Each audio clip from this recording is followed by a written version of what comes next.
On the morning of November 4th, 2010, a routine flight for 440 passengers aboard a Qantas Airways Airbus A380 would quickly turn into a nightmare. The aircraft, a marvel of modern engineering, was about to face an unprecedented disaster that would test the limits of the plane, the crew, and everyone on board. In a moment of sheer panic and confusion, a near-fatal engine explosion would set off a series of catastrophic failures, all of which were going to happen just moments after takeoff.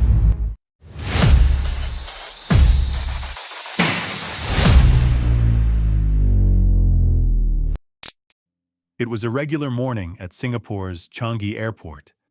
The sun was already high, casting a bright light across the runways. The day felt ordinary, with the hum of activity typical for an international airport. The Qantas Airbus A380, carrying 440 passengers and 29 crew members, stood on runway 20 center, waiting to take off. The flight had originated in London, with a brief stop in Singapore for refueling, and its final destination was Sydney, Australia. The Airbus A380, at the time, was considered the pinnacle of modern aviation.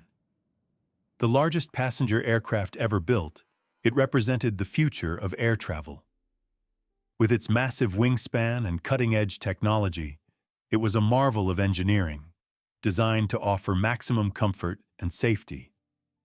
For most of the passengers, the flight ahead was just another long-haul journey. But for those aboard that day, it would become a fight for survival. As the massive Airbus began its takeoff, no one could foresee the terror that would unfold just moments later.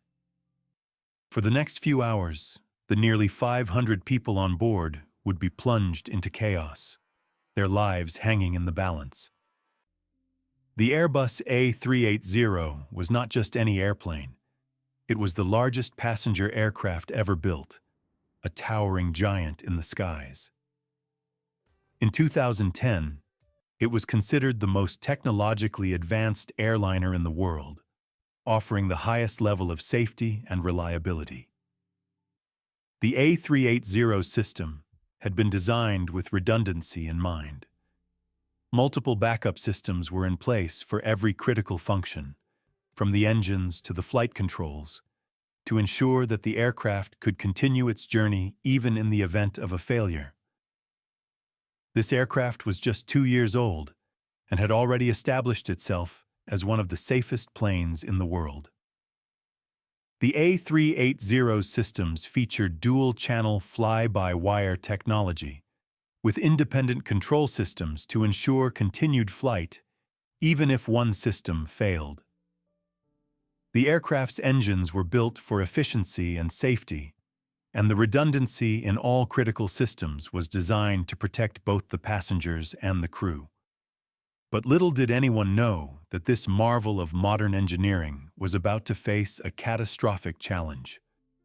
A single, catastrophic engine failure would trigger a cascade of failures throughout the aircraft, testing the limits of both the systems and the people on board. For this particular flight, the cockpit was unusual. Normally, an Airbus A380 is operated by a crew of 2 pilots, the captain and the first officer. However, for this flight, 5 pilots were on board. In addition to the captain and first officer, there was a second officer, a check captain in training, and a supervising check captain. The presence of so many pilots was rare, but it wasn't without reason. The check captain was there to assess the performance of the flight crew. The supervising check captain had a responsibility to monitor the whole operation and ensure that the crew followed proper procedures.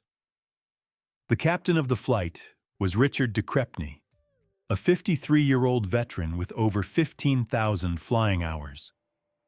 De Crespigny had started his aviation career with the Australian Air Force, later moving to Qantas, where he had spent most of his time flying Boeing 747s and Airbus A330s. Though experienced, Ducrepny was relatively new to the A380, having only trained to fly it in 2008. First Officer Matt Hicks, however, had far more experience on the A380, with over 1,200 flying hours on the aircraft. With a career spanning various aircraft types, including the Boeing 747 and Airbus A380, Hicks was well equipped for the challenges that lay ahead. Despite the large number of pilots in the cockpit, the chain of command was clearly defined from the start of the flight, with Captain Ducrepny in charge. This decision would prove crucial when the plane encountered trouble just moments after takeoff. While the presence of additional pilots might have seemed reassuring to the passengers, it would ultimately lead to a level of confusion in the cockpit when things began to go wrong. As much as more pilots should ideally improve safety, they could also create a situation where leadership was unclear, especially under extreme pressure. But for now, the captain and his crew were focused on ensuring the smoothest takeoff possible. At 9:56 a.m. local time, after refueling in Singapore, the A380 taxied to the runway. The aircraft lined up on runway 20 center, its 4 Rolls-Royce engines roaring to life as the plane accelerated. For a few moments, everything seemed normal. The crew carefully monitored the plane's instruments as it picked up speed. As the aircraft lifted off, the passengers settled in for the flight ahead, unaware of the impending danger.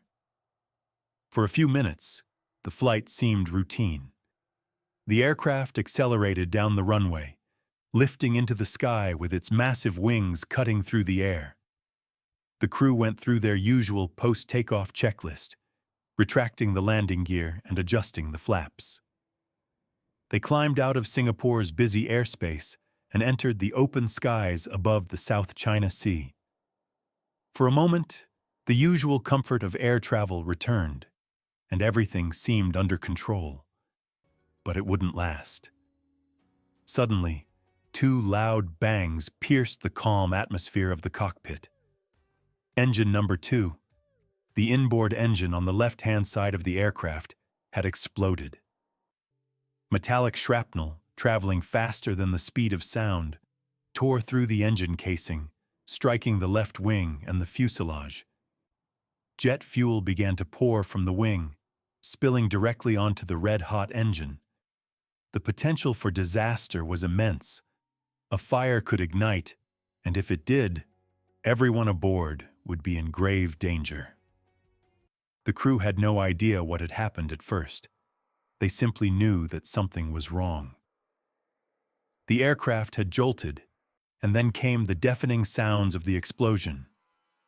Captain Ducrepny immediately activated the altitude hold on the autopilot, halting the aircraft's climb. The first priority was to stabilize the plane, but the situation was far from under control. They had no idea yet how severe the damage was, but they soon realized that this was no ordinary engine failure. As the crew assessed the situation, the aircraft's warning systems began to flash on the Electronic Centralized Aircraft Monitor, ECAM, a display that shows critical information about the aircraft's systems. The first signs of trouble appeared, showing that Engine 2 had failed. The turbine was overheating, and the engine had stalled. But the ECAM also displayed a host of other problems that had nothing to do with the engine itself. Systems that were essential for flight control, power, and hydraulic operations were all showing signs of failure. The crew quickly followed standard emergency procedures. They shut down engine number 2 and alerted air traffic control of their emergency situation. Despite following the checklist, things weren't going as smoothly as they hoped. There were more warnings on the ECAM related to systems that were completely unrelated to the engine failure. The aircraft was rapidly losing power in critical systems, and the damage from the explosion was beginning to show its true extent. Fuel continued to leak from the left wing, adding to the fire risk. Despite the enormous technology built into the A380, the plane was now flying with several systems compromised. The flight crew had no idea how bad things truly were. But one thing was clear. This wasn't just an engine failure. The aircraft had sustained serious structural damage that was starting to affect other key systems,